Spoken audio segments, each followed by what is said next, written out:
السلام علیکم ورحمۃ اللہ وبرکاتہ۔ بسم اللہ الرحمن الرحیم۔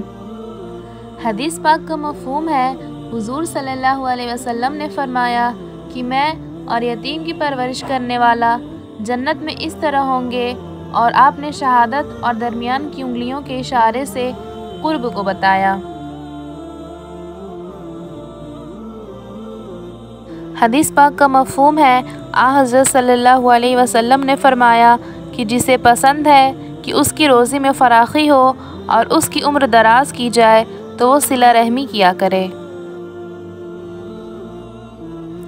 حدیث پاک کا مفہوم ہے، حضرت صلی اللہ علیہ وسلم نے فرمایا کہ قطع رحمی کرنے والا جنت میں نہیں جائے گا۔ حدیث پاک کا مفہوم ہے، رسول اللہ صلی اللہ علیہ وسلم نے فرمایا، یقیناً سب سے بڑے گناہوں میں سے یہ ہے کہ کوئی شخص اپنے والدین پر لعنت بھیجے۔ پوچھا گیا، یا رسول اللہ صلی اللہ علیہ وسلم، کوئی شخص اپنے ہی والدین پر کیسے لعنت بھیجے گا؟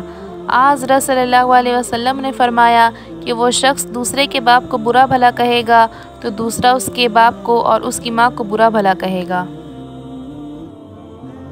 حدیث پاک کا مفہوم ہے، نبی کریم صلی اللہ علیہ وسلم نے فرمایا، اگر کوئی مسلمان کسی درخت کا پودا لگاتا ہے اور اس درخت سے کوئی انسان یا جانور کھاتا ہے تو لگانے والے کے لیے وہ صدقہ ہوتا ہے۔